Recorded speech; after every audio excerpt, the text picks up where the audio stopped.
저는 여러분들이 배려해 주시고 또 기도해 주셔서 안식년 휴가 잘 다녀왔습니다. 그냥 뭐 빈말로 하는 인사지만 또 어떤 분은 그런 이야기를 했다 그래요. 저를 보고 싶어서 눈물이 날 뻔했다. 뭐 이렇게 눈물이 난 건 아니고 하여튼 빈말이라도 너무 좋았어요. 야, 참 말이 어가 다르고 아가 다르구나. 그런 생각을 했습니다. 하여튼 빈말이 아니리라 생각을 하지만 감사합니다. 너무 감사하고 고맙고요. 우리 서로 인사도 그렇게 했으면 좋겠어요. 설사 아니더라도 보고 싶어 눈물이 날 뻔했습니다. 이렇게 좀 인사 좀 하시고 또 오늘 읽었던 내용처럼 평탄하시고 형통하시고 승리하는 축복이 있게 되길 바랍니다. 우리 좀 서로 축복하고 인사하겠습니다. 반갑습니다. 보고 싶어서 눈물이 날 뻔했습니다. 형통하십시오. 평탄하시길 바랍니다. 승리하시길 바랍니다.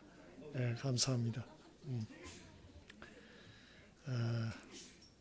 아이들이 방학 중이라서 참 아이들하고 하루 종일 같이 있었습니다.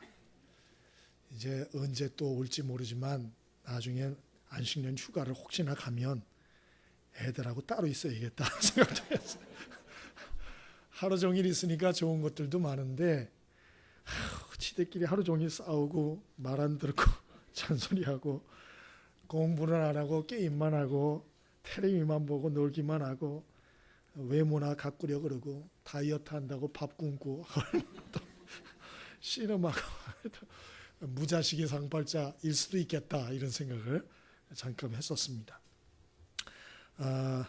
우리가 흔히 그런 얘기를 합니다. 본질에 집중을 해야 된다. 이제 그런 얘기를 하죠.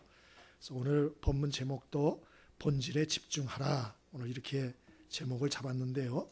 본질이라는 것은 기초, 핵심 얘기하죠. 변하지 않는 거, 또 본연의 모습, 그게 본질에 집중하는 것이죠.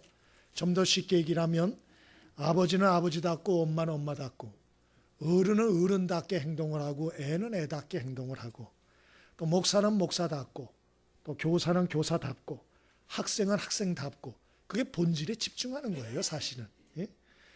또 예수 믿는 사람은 예수 믿는 사람 다 와야죠. 예. 또 교회는 교회 다 와야 되고 이게 본질에 집중하는 거거든요, 본질에. 그게 매력이 있고 그게 아름다운 것입니다.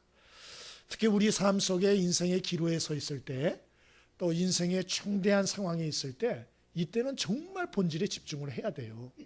예를 들어서 학생이 중고등학교 6년 동안 어슬렁어슬렁 그렇게 생활할 수도 있죠. 그러나 고3 때 어슬렁거렸다가는 평생을 후회하게 되는 거예요. 그러니까 우리가 정말 중요한 시기가 있어요. 중요한 시기. 개인적으로든 공동체적으로든 아주 중요한 결정적인 시기가 있거든요. 여러분 그때는 더 우리가 이 본질에 집중을 해야 돼요. 특별히 하나님의 사람들은 하나님의 사람다운 그런 본질적인 신앙적인 요소를 꼭 붙드셔야 돼요. 그렇지 않으면 그 어려울 때 비본질적인 거 붙들고 시험 들고 뭐 이리저리 이렇게 방황하다가는요, 여러분 나중에 큰 후회를 하게 돼요. 그러니까 여러분 중에서도 혹시 인생의 어떤 변곡점을 그리고 있는 분들이 혹시 있거들랑 여러분 그때는 신앙의 본질을 꼭 붙들 수 있게 되기를 바랍니다. 신앙의 본질이 무엇일까? 오늘 여호수아서를 가지고 여러분과 함께 좀 같이 나눠보려고 합니다. 오늘 이 여호수아서에는 여호수아 장군이 나오죠. 이 여호수아 장군은 모세의 뒤를 이어서 이스라엘 백성들을 출애굽시키는 이러한 막중한 사명을 이어받았던 사람이에요. 그 초기에 오늘 있었던 일을 1장이 기록하고 있습니다. 그의 선임 모세는 너무너무 뛰어난 사람이었어요. 하나님도 신명기 34장 10절에 이 모세를 전무후무한 선지자라고 얘기를 했어요. 그만큼 탁월한 사람이었어요. 그러니까 그 뒤를 이어서 이러한 일을 감당해야 되니 그가 얼마나 부담이 됐겠습니까? 또 그가 인솔을 해야 될 200만 명의 사람들은 그래 고분고분한 사람들이 아니었어요. 모세같이 탁월한 사람도 40년 동안 이 백성들을 인솔할 때 이 사람들이 마음에 들지 않고 불편하면은 지체 없이 원망을 하고 모세에게 따지고 소리 지르고 삿대질하고 이랬던 사람들이라고요. 모세도 힘들었던 사람들이에요. 근데 이러한 사람들을 자기가 이끌고서 가나안에 들어가야 됩니다. 더더군다나 가나안에 그냥 조용히 들어가면 괜찮은데 가나안에 입성을 해서 정복 전쟁을 해야 돼요. 몇 년을 해야 되나 여호수아는 몰랐죠. 그러나 우리는 알아요. 7년을 했습니다. 7년을. 이 말도 안 되는 백성들을 데리고 7년 동안의 가나안 정복 전쟁을 이제 치러야 되니 앞이 캄캄한 거예요. 야, 이걸 어떻게 해야 되나 어떻게 해야 되나. 정말 중대한 기로에 서 있었던 그러한 여호수아입니다. 그런데 이 여호수아 결론적으로 말하면 이런 문제들을 다 풀고요. 결국 승리하고 결국 가나안 땅을 다 정복하고요. 문제를 다 극복하고 승리하는 모습 여호수아 24장에 나오는 걸 우리가 보게 됩니다. 여러분 바라기는 저와 여러분도 오늘 이 여호수아서를 통하여 주시는 이러한 하나님의 사람의 신앙생활의 본질 잘 붙드셔서 여호수아처럼 여러분 몫의 태인 이런 문제들과 어려움들 잘 극복하시고 승리하는 축복이 있게 되기를 바랍니다. 꼭 승리하셔야 돼요. 예? 얼마 전에 들으니까 지금은 3불 시대래요. 나 그래가지고 무슨 3달러, 4달러 그 3불인가 그랬더니 그게 아니고 3불 시대. 요새는 과거는 불평. 정말 과거는 불평거리밖에 없고 현재는 불만거리밖에 없고 미래는 불안거리밖에 없다. 이래서 3불 시대래요. 그래가지고 요새 참 용어가 뭐냐 대한민국 잔치 끝났다 이런 말이 유행을 하기 시작했고 미래가 답이 없다는 거예요. 불안하다는 거예요. 불안하다. 그래서 젊은이들이 점집으로 몰리고 있고 그 희망의 얘기를 조금이라도 들으려고 점집을 기웃기웃하고 있다. 뭐 이런 얘기를 듣고 있어요. 여러분도 혹시 미래에 대한 불안으로 이거 어떻게 될 것인가 혹시 불안한 분 계십니까? 여호수아서가 똑같은 마음이 있었어요. 오늘 이 여호수아를 통해서 하나님이 붙들라고 말씀하신 거 붙들어 승리했는데 오늘 신앙생활에 우리가 붙들어야 할 본질적인 요소 오늘 같이 나누면서 저와 여러분이 이 올 한 해를 승리의 귀한 한 해로 만드는 그런 계획을 좀 세울 수 있었으면 좋겠습니다. 그러면 첫 번째로 신앙생활에 붙들어야 할 본질이 무엇인가? 7절 8절 같이 한번 더 읽어봅니다. 7절과 8절입니다. 함께 읽겠습니다. 자, 시작.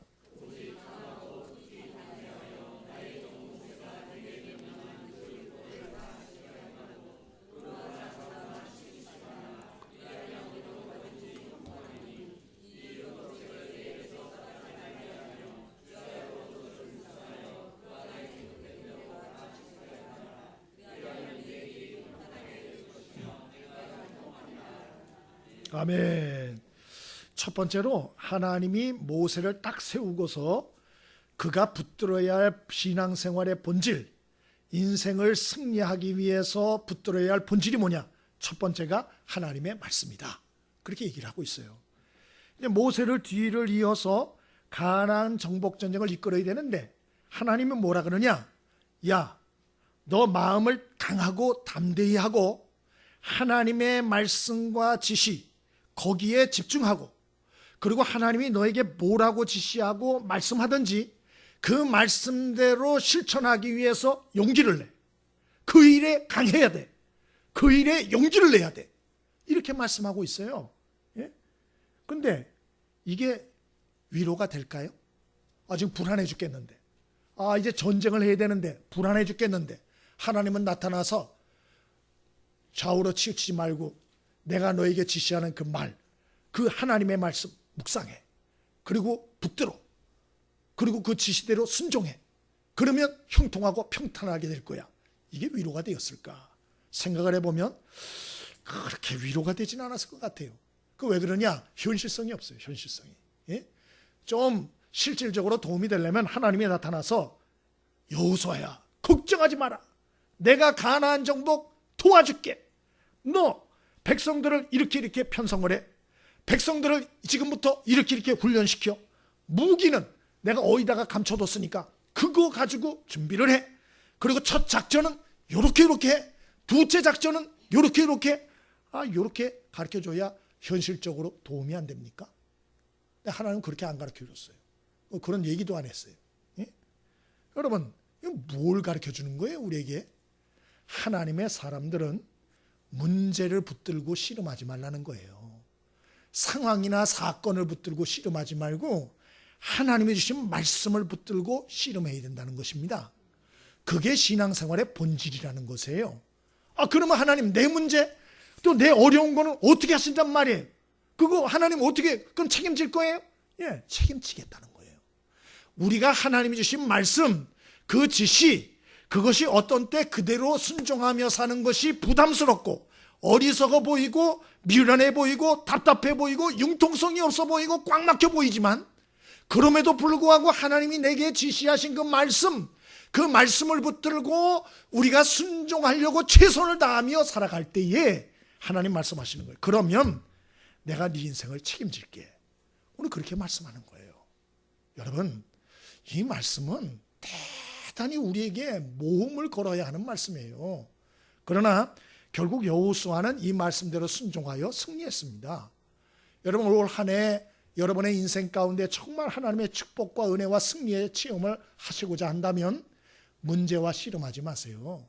사건과 씨름하지 마세요. 사람하고 씨름하지 마세요. 그게 다 비본질적인 거예요. 비본질. 그럼 본질은 무엇이냐? 하나님의 말씀이라는 거죠. 내게 주신 하나님의 말씀, 하나님의 지시, 그거 붙들고 순종하는 일에 네 인생을 걸라는 것입니다. 실질적으로 이후에 보면 여리고성 전투를 하는데 하나님이 지시하시죠. 야, 하루에 한 바퀴씩 7일을 돌아. 그리고 입담으로 아무 소리 하지 마라. 그래서 그대로 합니다. 그래가지고 여리고성을 삥 200만 명이 하루에 한 바퀴씩 돌고 집에 돌아옵니다. 또 입 다물고 하루를 삥 돌고 돌아옵니다. 지금 장난하는 겁니까? 전쟁이잖아요. 전쟁. 전쟁이면 좀 멋있게 명령에 나오는 이순신 장군처럼, 예? 뭐라 그러죠? 그 명령에서 진군하라 그러죠. 진군하라 뭐 이러잖아요. 그럼 뭐 그렇게 멋있게 돌격 앞으로 살고자 하는 자는 죽을 것이요 죽고자 하는 자는 살 것이다. 뭐 이렇게 멋진 말도 하면서 돌격 앞으로 좀 이래야 되잖아요. 근데 하나님 뭐라 그러는지 아세요? 입담으로 그냥 하루에 한 바퀴씩 돌아. 7일 동안 그냥 한 바퀴씩 도는 거예요. 그대로 했어요. 이게 뭐 장난도 아니고 뭡니까? 여러분, 하나님이 이걸 통해서 가르쳐주고 싶은 거예요. 너희들이 가나안 땅에서 사는 길은 승리의 길은 딱 하나다. 내 말과 지시에 순종하는 것이다. 그들에게 하나님이 그거 하나 가르쳐주고 싶었던 것입니다. 여러분, 저와 여러분이 우리가 비록 하나님의 말씀이 이해가 안 되고 또 계산해 봐서 답이 안 나오고 또 이것저것 참 때로는 하나님 말씀대로 사는 게 손해 같아 보이고 억울하고 답답하고 너무 느린 것 같고 여러분 이렇다 할지라도 하나님 말씀과 지시, 그 지시에 순종하는 삶에 여러분의 마음과 삶을 드릴 수 있게 되길 바랍니다. 왜 그러냐? 그럴 때 하나님이 역사하기 때문에 그래요. 그게 하나님 역사의 원리예요. 여러분, 그게 답답해 보이지만 하나님이 먼저 원하는 게 그거예요. 하나님 먼저 역사하진 않아요. 저도 그랬으면 좋겠어요. 하나님 먼저 뻥 뭔가 터뜨려 주시고 그러면 하나님 말씀에 순종할 거 아니에요. 근데 하나님 그렇게 안 해요. 먼저 네가 하나님의 말씀에 순종하라는 것이에요. 하나님의 지시에 그게 부담이 되지만 용기를 갖고 강한 마음을 가지고 순종하라는 거예요. 그러면 하나님이 역사하시겠다는 것입니다. 미국의 샌프란시스코에 이스트베이 한인 장로교회라고 있답니다. 그 목사님이 이제 은퇴하신 목사님이 간증하는 걸 한번 들었어요. 재밌게 들었는데요. 은혜스럽게 이분이 그 교회를 부임했더니 노인분들이 많으시더래요. 노인분들이. 근데 그분들을 가정사를 다 들어보니까 기구한 거예요. 기구한 거예요. 나이가 20, 30세에 그 미국에 왔는데 이제 홀로 돼가지고 온 분들이 많대요. 그래 와가지고 이제 어린애들을 데리고 이렇게 살려고 노력을 하는데 세탁소, 청소, 접시 닦기 뭐 일을 하는데 새벽에 나가서 밤 12시, 새벽 1시에 들어오고 그렇게 하면서 애들을 평생 교육을 하고 이러다가 이제 늙은 거예요. 근데 미국에 놀러 다니지를 못했대요. 한 번을. 그래서 이 목사님이 한번 미국의 샌프란시스코 근처 쪽에 호수로 한번 모시고 갔더니 그렇게 좋아하시는 거예요. 아니 왜 그렇게 좋아하냐고 이 동네에 있는 건데 평생을 못 와봤다 그러더래요. 왜? 새벽에 가서 일하고 새벽에 들어오니까. 그러니까 여러분 미국 간 사람들은 다 놀러 다닐 것 같죠. 예? 옐로스톤 뭐 이런 데 막 놀러 다니고 디즈니랜드 막 놀러 다니고 그럴 것 같죠? 물어보세요. 여러분 거기에 사는 분들은요, 그래 놀려다닐 시간이 없어요. 그래서 이 목사님이 너무 자기 엄마가 생각나가지고 불쌍하고 그래서, 또 성경에도 내 부모를 공경하라 그러지 않았어요? 그럼 땅에서 잘 되고 장수하리라. 그래서 야, 이건 내가 이 참 자녀들이 효도를 부모에게 못하는데 교회에서 우리가 했으면 좋겠다 생각이 들어서 설교하다 그 얘기를 하셨대요. 제가 나중에 교회가 안정이 되면 우리 어르신들 캐나다 효도 관광시켜 드리고 싶습니다. 그렇게 얘기를 했대요. 성경에도 내 부모를 공경하라 그러지 않았습니까?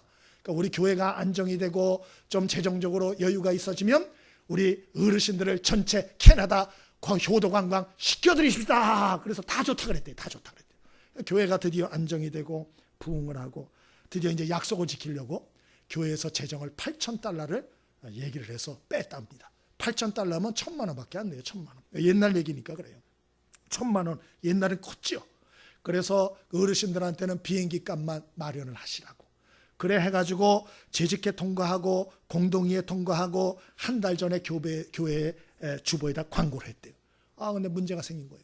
교회의 60~70%가 젊은 사람들인데 이 젊은 사람들이 늦게 반대를 하기 시작하는 거예요. 예? 다 찬성해놓고 나중에 이제 날짜가 가까워지니까 왜 반대하느냐? 아니 선교하는 것도 아니고 구제하는 것도 아니고 놀러가는 일에 교회의 재정을 1,000만 원씩 쓴다는 것은 천부당 만부당한 일이다. 이렇게 나온다는 거예요. 이렇게 나온다. 목사님 기가 막힌 거예요. 아니 통과할 때는 언제고 이제 와서 저러나. 목사님이 새벽에 기도를 하셨대요. 하나님, 자식들 도리들을 못하고 사는 걸 제가 보고 이 어르신들에게 하나님의 이름으로 교회의 이름으로 좀 효도하고자 참 순수한 마음으로 시작을 했는데, 또 성경에도 그렇게 말씀을 하셔서 그때는 한번 해보려고 그랬는데 이제 강행을 하자 그러니 젊은 사람들이 시험 들 것 같고 그만두자니 노인분들이 시험 들 것 같고 이거 어떻게 해야 됩니까? 기도를 했대요. 근데 그분 얘기는 이틀 후부터 기적이 일어나기 시작하는데, 이틀 후부터 교회를 떠난 지 3년 된 성도, 5년 된 성도, 10년 된 성도들이 전화를 막 오기 시작하더래요. 막 금일봉을 막 전달해주고, 한 번은 또 다른 교회 할머니 집사님이 전화를 해가지고 기도를 하는데 내가 돈을 좀 모아놓은 게 있었는데 목사님 생각이 자꾸 나가지고 전달을 하라는 마음의 감동이 있어서 내가 전화를 했다고. 그러면서 해가지고 우연스럽게 이런 특별 헌금들이 들어오기 시작했는데 나중에 딱 정사를 해보니까 정확히 얼마냐? $8,000가 딱 들어왔더래요. 1,000만 원. 그래가지고 그 재정을 그대로 효도 관광비로 다 지출했다는 거예요. 근데 성도들 중에 어떤 사람이 그러더래요. 아니 목사님은 우리가 이렇게 반대하는데 강행을 했다고 막 그러더래요. 재정부장이 불러서 얘기를 했대요. 여차여차해서 이렇게 됐다. 입들이 다 다물어졌대요. 응? 왜? 이 일은 하나님이 기뻐하시는 일이구나 깨닫고 입들을 다 닫았다. 그러면서 그 목사님이 하시는 말씀이 자기가 이런 걸 깨달았다는 거예요. 하나님의 사람은 어떤 일을 결정할 때에 뭐 재정이 많냐 적냐, 뭐 숫자가 사람들이 적냐 많냐 이런 걸 따지기 전에 먼저 따져야 할 게 뭐냐? 이 일을 하나님이 정말 기뻐하나? 이 일이 정말 하나님께 영광되는 일인가? 이게 정말 하나님의 성경적으로 부합한 일인가? 이런 거를 먼저 생각해야 되겠더라. 그리고 만일 이게 하나님의 성령의 지시고 또 하나님의 말씀에 부합한 일이고 또 하나님께 영광되고 하나님이 기뻐하시는 일이라면 그 일이 힘들어도 부담이 돼도 감당해야 된다. 왜? 그렇게 할 때에 하나님은 여러 가지 재정이 어려우면 재정을 채워주시고 사람이 부족하면 사람을 채워주시기 때문이다. 그럼 그렇게 간증하더만요. 여러분, 중요한 건 무엇이냐? 하나님이 기뻐하시냐 안 기뻐하시냐 여기에 달려있는 거예요. 우리가 정말 하나님의 말씀과 지시 그것을 마음에 아멘으로 담고 순종하면, 이거 순종 쉽지 않습니다. 정말 순종하면 그때 하나님이 역사하기 시작하는 거예요. 여러분, 우리의 삶의 초점을 똑바로 둬야 할 때 둘 수 있게 되기를 바랍니다. 우리의 초점과 본질 어디에 두느냐? 문제에 두면 안 돼요. 사건이나 상황에 두면 안 된다니까요. 다른 사람에게 초점을 두면 안 돼요. 어디다 둬야 되나? 하나님의 사람은 이게 하나님이 기뻐하시는 거, 하나님이 지시하는 거예요. 하나님의 말씀에 부합한 행동인가? 여기에 초점을 두고 우리가 살아야 하는 것입니다. 이때 하나님께서 놀라운 축복과 은혜와 역사를 우리의 삶 속에 승리의 축복을 주실 줄 믿습니다. 이것이 성도가 붙들어야 될 첫 번째 본질이에요. 두 번째로 성도들이 붙들어야 할 신앙의 진짜 본질은 무엇인가? 3장 5절입니다. 3장 5절 같이 한번 읽어봅니다.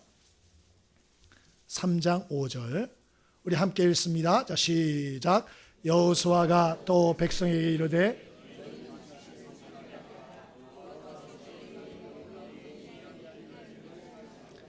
아멘. 성도들이 붙들어야 할 신앙생활의 진정한 본질은 무엇인가? 첫 번째가 하나님의 말씀과 지시예요.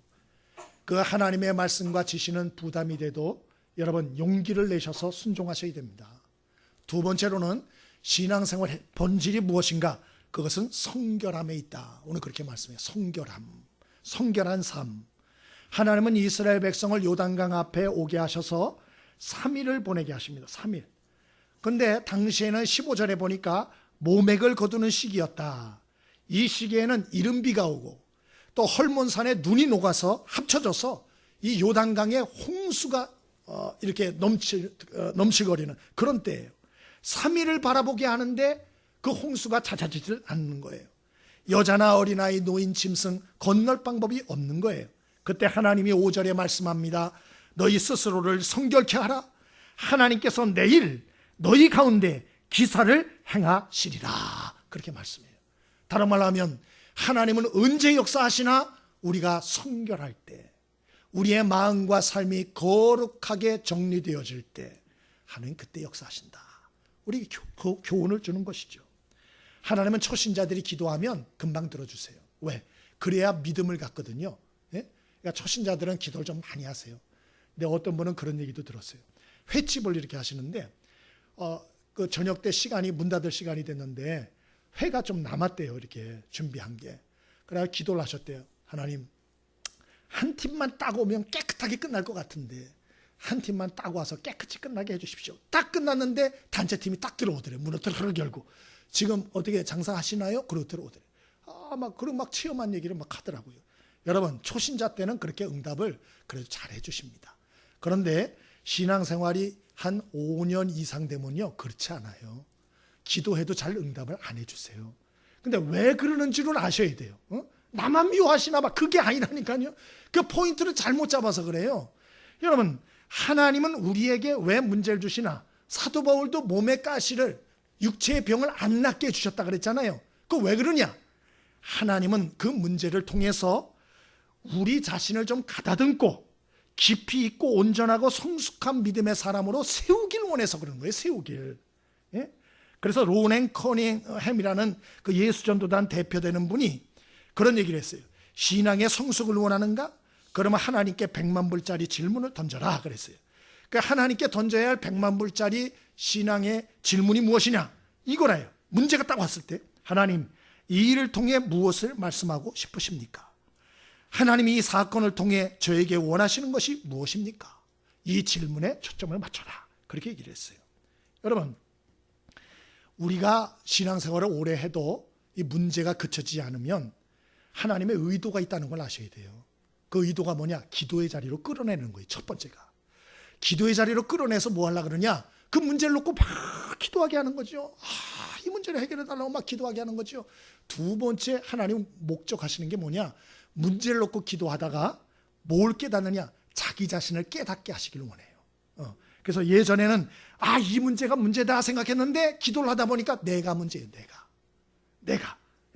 그리고 나는 심각하게 생각하지 않았는데 내 안에 있던 이런 문제와 죄를 하나님이 드러내서 하나님이 이거를 얼마나 아파하는지 깨닫게 하시고 철저히 회개하게 하시는 거예요. 그리고 그 문제를 털고 가게 하시는 거예요.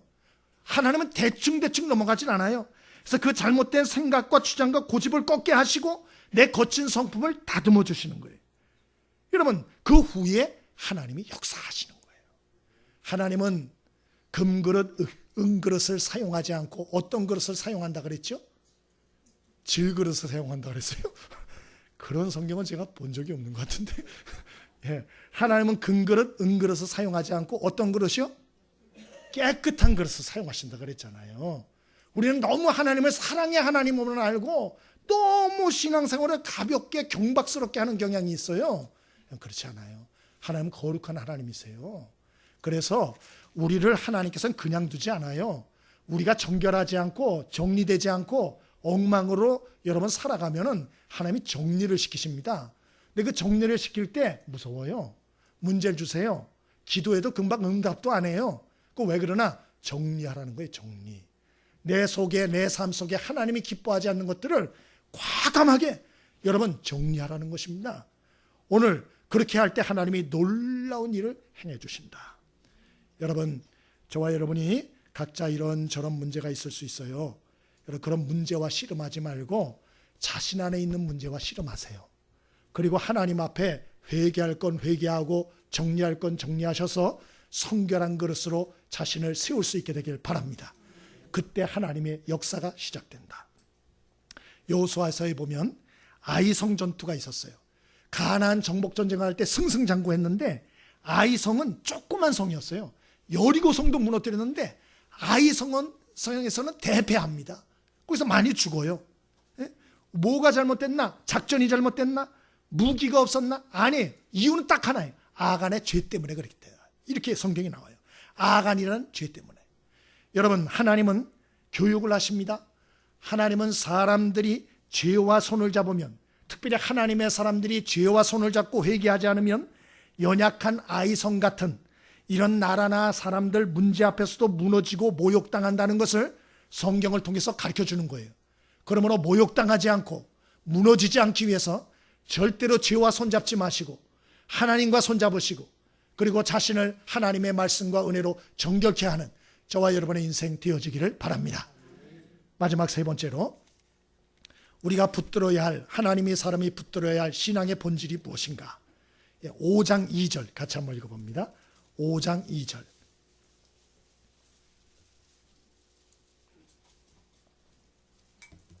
5장 2절 같이 한번 읽어봅니다. 자, 시작. 그때에 여호와께서 여호수아에게 이르시되 너는 부싯돌로 칼을 만들어 이스라엘 자손들에게 다시 할례를 행하라 하시매. 아멘.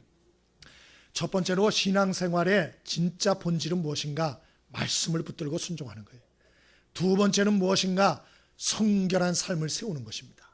마지막 세 번째로 신앙의 진짜 하나님의 영광을 보기 위해서 붙들어야 할 본질이 무엇인가?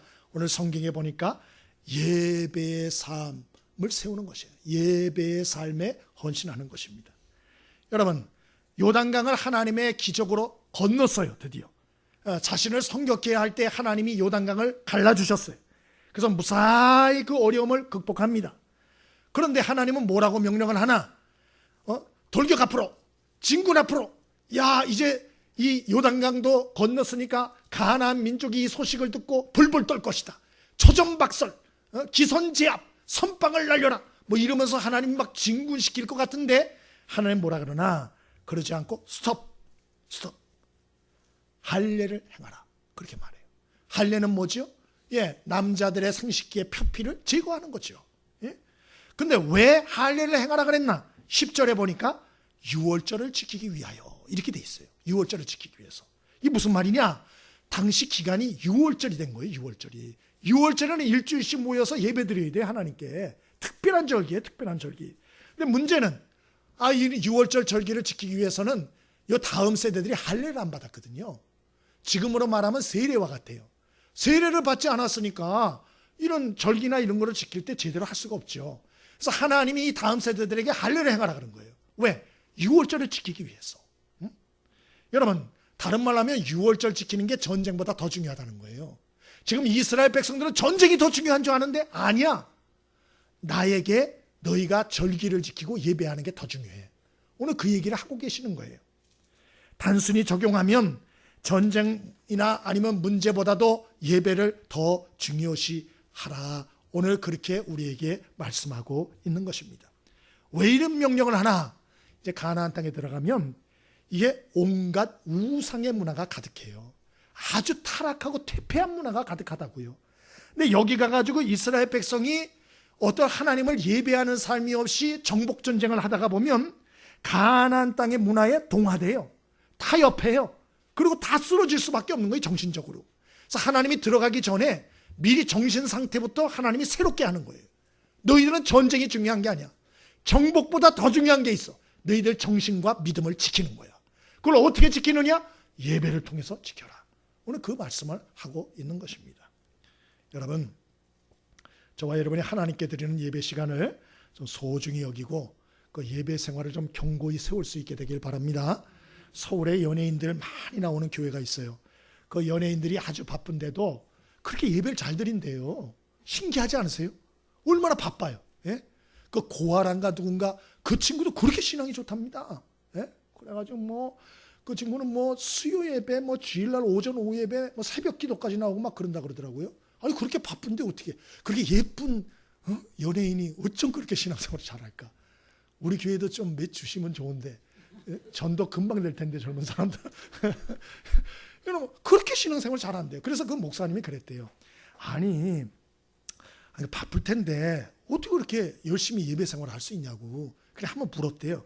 그랬더니 그 연예인 하나가 이렇게 얘기를 하더래요. 목사님, 저희가 예배를 통해서 하나님의 은혜로 우리의 마음을 채우지 않으면요 우리 다른 것들에 빠지기 쉬워요. 우린 유혹이 얼마나 많은지 몰라요. 술, 도박, 마약 순식간에 빠져요. 우리 이거 잘 알기 때문에 그래서 우리는 하나님의 은혜로 우리 자신을 채우려고 발버둥을 치는 거예요. 그렇게 얘기를 하더래요. 맞습니다, 여러분. 사람은 강한 것 같아도 얼마나 약한 존재인지 몰라요. 여러분, 우리 힘으로는 우리 자신의 마음 하나도 다스릴 수 없고요. 우리 자녀들의 마음 하나도 내가 다스릴 수 없어요. 우리 사람은 다 약해요. 그래서 뭐가 필요하나? 하나님의 도움과 은혜가 필요한 거예요. 아멘이십니까? 그 하나님의 은혜와 도움이 무엇을 통해서 오는가? 예배를 통해서 오는 거예요. 예배를 통해서. 그 어떤 분이 간증을 해요. 자기 어머니 간증을 하는데 자기 어머니가 옛날에 남편이 큰 운수 사업을 했대요. 그러다 40대 때 부도를 내고 자살을 했대요. 그게 자살을 하면 안 돼요. 그 자손이나 그 배우자한테 얼마나 큰 고통이겠습니까? 그래가지고 이제 가세가 기우니까 그래서 그 어머니가 식모살이도 하고 막 이러는데 그 식모살이를 하면서 무시를 많이 당했대. 옛날에는 사모님 이렇게 대우받다가 이제는 가세가 완전히 기울여서 식모살이를 하니까 막 자존심도 그렇게 상하고 아주 힘들었대. 근데 과거로는 돌아갈 수 없으니까. 근데 자식은 3남매를 놔두고 남편이 가버린 거예요. 그래서 이 어머니가 얼마나 힘들겠어요. 툭하면 인생을 비관하고 술을 그렇게 어머니가 많이 마시더래요. 일하고 오셔가지고 술 마시고. 술 마시면 노래를 그렇게 많이 부르셨대요.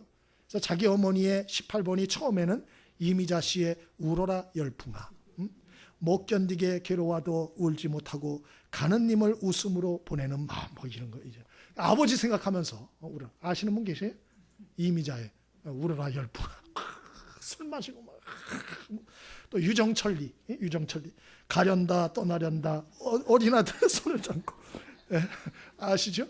그것을만 마시면 그냥 또 울다가 또 부르다가 울다가 부르다가 막 그랬대요. 근데 이 아들이 이제 중학교 고등학교 시절에는 생활이 조금 안정됐대요.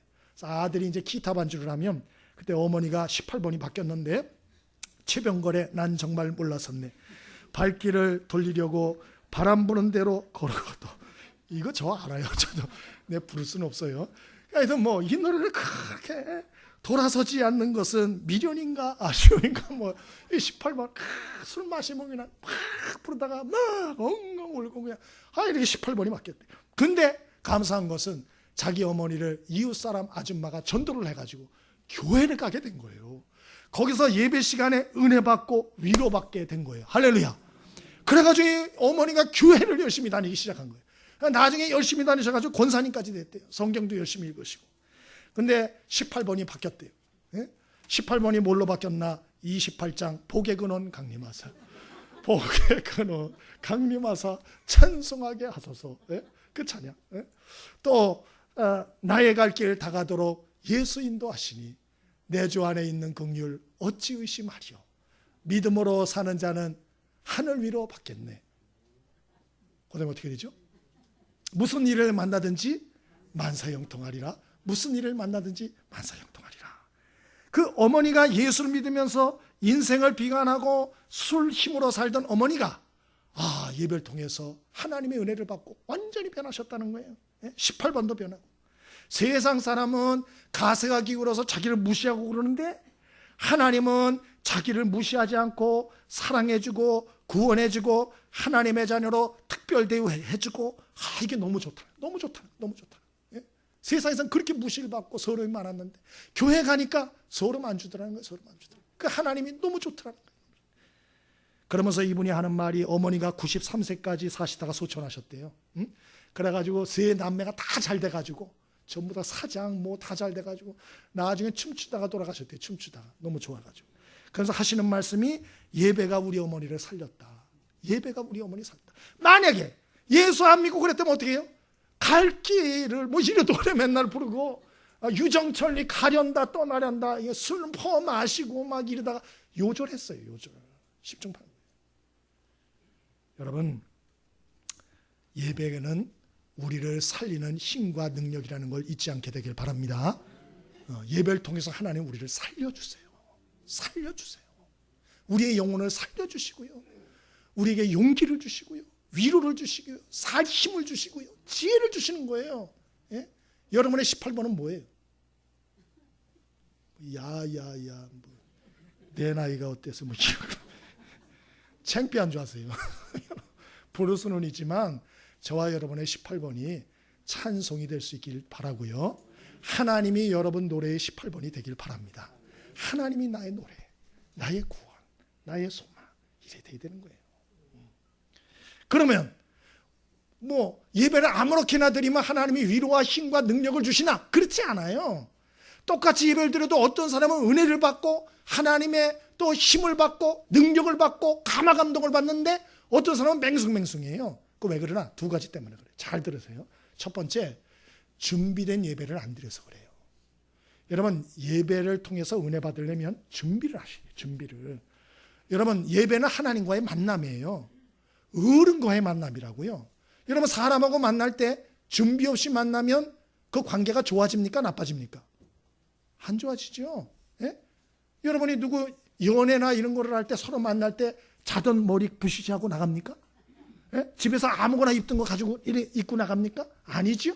막 머리에도 뭐 힘주고 뭐 얼굴에도 뭐 하고 눈썹도 막 그리고, 요즘 우리 딸도 눈썹을 그리려고 그래서 이거 참 죽겠어요.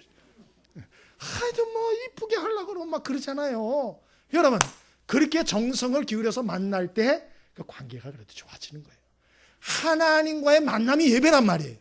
그런데 토요일 날 저녁 다 깨까지 그냥 술 마시고 텔레비 볼 거 다 보고, 그리고 주일날 늦게 일어나가지고 몇 시야 이 주일날은 왜 이렇게 빨리 오는지 몰라. 시간은 왜 이렇게 빨리 가.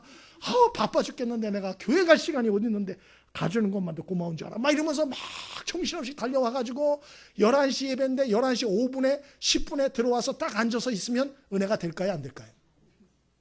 내가 단언컨대 안 돼요. 그리고 11시 예배인데 5분 전 10분 전에 와도 은혜가 잘 안 되더라고요. 제가 어떻게 아나? 시험해 봤어요. 그래서 제가 안식년 동안에 남의 교회 가가지고 몇 번을 예배드렸는데, 하나, 둘, 셋, 넷, 다섯, 여섯 번을 예배드렸네요. 근데 제가 미리 가가지고 준비하면서 잘 드렸을까요? 아니면 조금 허술하게 드렸을까요? 참 제가 아주 회개를 많이 했어요. 그래서 예배 시간 한 10분 전, 5분 전 헐레벌떡, 웬관이 가까우니까 옆에 있으니까 그래서 갔거든요. 그리고 항상 뒷자리에 앉아가지고 은혜가 안 되더라고요. 내가 그걸 느꼈어요. 네? 여러분, 헐레벌떡 준비 없이 이런 예배는 하나님의 역사가 없어요. 명심하세요. 나는 왜 이렇게 예배 드리는데도 은혜가 없지? 한번 생각해 보세요. 여러분이 준비가 된 상태로 예배하나? 잘 생각하셔야 됩니다. 그러니까 여러분이 은혜 받는 하나님의 임재와 능력이 있는 예배 드리려면 최소한 한 15분 전에 오세요. 한 15분 전에, 20분 전에 오셔가지고 여기 앉으셔서 기도하세요. 하나님, 제 죄를 용서해 주시고 오늘 예배 통해서 은혜 받게 해주시고, 그리고 제가 이런 문제 있는데 오늘 하나님의 음성 듣게 하시고 주님 만나게 하시고 힘과 능력 얻어 제가 새로워지게 도와주시고, 그 예배를 위해서 많이 기도하셔야 돼요. 은혜 받기 위해서. 할렐루야. 꼭 그렇게 해보길 바랍니다. 또 하나는 드리는 예배를 드려야 돼요. 드리는 예배. 여러분, 사람과 이렇게 만날 때 자기는 하나도 주지 않고 받으려고만 그러면 그 만남이 기뻐요? 안 기뻐요? 안 기쁘죠? 예? 여러분 사람끼리도 마찬가지지만 여러분 요번에 명절 때도 마찬가지예요. 명절 때도 여러분 자녀들 좀 교육을 시켜가지고 가가지고 그냥 세배 한번 대충 하고 그리고 그냥 세뱃돈 달라 그러고 주면은 애게 이거밖에 안 주냐고 우리 외삼촌은 더 많이 줬는데 이게 뭐냐고 막 이러면서 이러고 그다음에 음식 차려주면 내가 맛있어하는 갈비가 없다고 갈비를 내놓으라고 막 땡강 쓰고 그러면은 할아버지 할머니가 그 손주들 이뻐할까요? 안 이뻐할까요? 겉으로는 안 그러지만 속으로는 교육 되게 못 시켰다 이렇게 얘기할 거예요. 그러니까 여러분이 이번에 애들을 보낼 때 교육을 단단히 시키세요. 저라는 것도 제대로 딱 FM으로 쫙 가르치시고 그리고 아주 진심 어린 태도로 하도록 하시고 그리고 가서 받을 생각만 하지 말고 할머니 할아버지께 뭘 좀 해드릴까 한 가지씩 생각하라 그랬어요. 안마를 해드리든지 우리 애도 보니까 큰 놈 작은 놈이 할아버지 댁에 오래 있다 왔는데 큰 놈은 뭐 큰 놈이라서 그렇지만 요 작은 놈이 여우예요. 얼마나 여우인지 몰라. 그러니까 요 놈은 어른들을 호릴 줄 알더만. 그래가지고 할아버지 할머니가 주무시기 전에 자기가 마사지를 해준다고 그래가지고 화장실로 데려가서 마사지 해드리고 오면은 또 주물러 드리고 내가 볼 때는 어디서 배웠는지 모르겠어요. 허가도 받지 않은 안마야. 근데도 그걸 하니까 할아버지 할머니가 그렇게 기뻐하시는 거예요. 너무 기뻐하시는 거예요. 그래서 무슨 말인지 아시겠어요?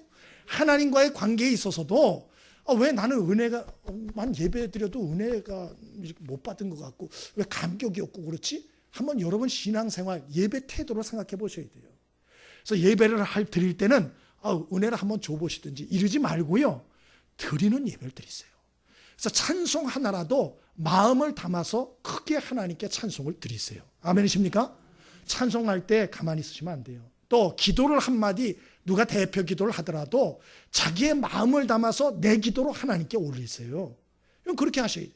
헌물도 준비해서 하나님 앞에 마음을 담아서 드리세요. 여러분 그런 예배에 어찌 하나님이 역사하지 않고 은혜를 내리지 않겠어요? 저와 여러분이 하나님의 임재가 있는 예배를 드릴 수 있게 되길 바랍니다. 하나님의 임재가 있는 예배가 따로 있다? 거짓말이에요. 100% 거짓말이에요. 뭐 찬양을 뭐 열광적으로 하고 뭘 거기 가면 막 은혜가 막 쭉쭉쭉 쏟아지는 것 같아요. 거짓말하지 마세요. 하나님을 만홀히 여기면 안 돼요. 하나님은 장소 구애하지 않고 신령과 진정으로 예배하는 자를 찾으시고 그런 사람은 시골에 두세 사람 할머니 할아버지 드리는 예배 장소라 할지라도 하나님이 은혜와 능력을 부어주시는 거예요. 아멘이십니까? 꼭 기억하세요. 준비된 예배, 드리는 예배 하나님이 함께 하시고 역사하시는 것이에요.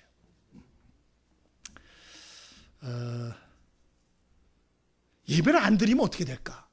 그거까지 제가 말씀을 드리고 마쳐야 될 것 같아요. 여러분 예배를 안 드리면 어떻게 될까?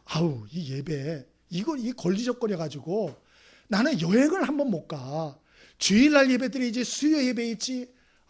이것 때문에 내가 정말 너무 바쁘고 여유도 없고 그냥 쉬지도 못하고 그냥 내가 뭐 하는 건지 몰라. 여러분 이렇게 생각하시죠?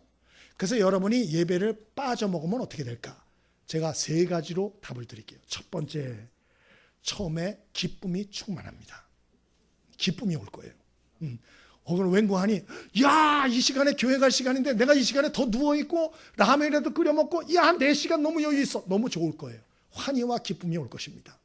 그러나 곧 이어서 그건 얼마 안 가고 몇 주 그렇게 하시다 보면 회의와 불안이 오게 될 것입니다. 내가 이렇게 살아도 되나? 그러면서 점점 여러분이 삶 속에 이러한 두려움과 회의와 불안함이 오게 될 것입니다. 그럼 마지막에는 환멸과 후회가 올 거예요. 왜?